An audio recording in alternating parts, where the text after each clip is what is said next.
دستیا بلند از سوریه یا خوندوان کرد لناوندا جوانان لباجار قامشلو کنفرانس خواهی کمینل داخست. بجداربونا گلک خوندوان کرد لزانینگهین سوریه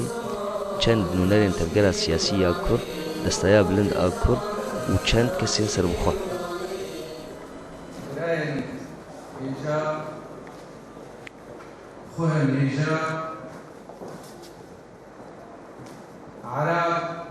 چند خافتن جهات مخوندن جهیلا سروک انجمن اجتماعی یا کردی ماموستا فیصل یوسف ماموستا الدار خلیل بناو دستیا بلند آ کرد ماموستا نیرودا بناو دستیا خوندوان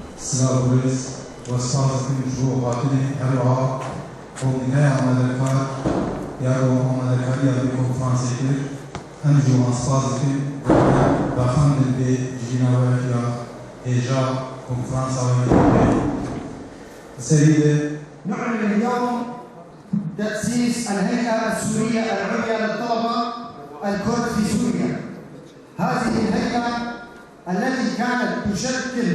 حلما في ذهنية الكثير من الطلبة الكرد في إيرو محمد وحبالي خا من جامعة دمشقين كلية التربية مع المصاب. سلام عزيز علي وجامعة عبد الله حمو أمها تنظيم مؤتمرية الهيئة العليا لطلبة الكرد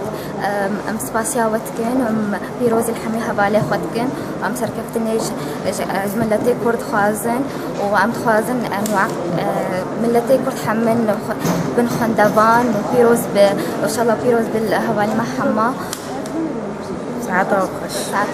ميديا حسين حسن جامعة دمشق قسم معلم صف دسبيك از تخازم سباسيا بكم سيرفي مؤتمري قلكي باش بجبو خندواني كرد راسي مقلكي مزح مديد ديد الجامعات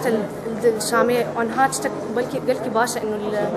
الهرمي مال الولاد دستايا هاي بلند وهذا شكرا حموش بوي خندوان كرد وأب دستايا ما ند بند دستيت بارتي دايا أم نب كثيرة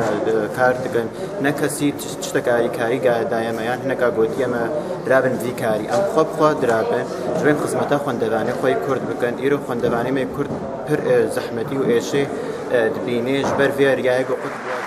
برای باورنامه رزگرتنی لچند خوندوان درچویی هاتن بلافکران جهلا کمیتا ریوبریه.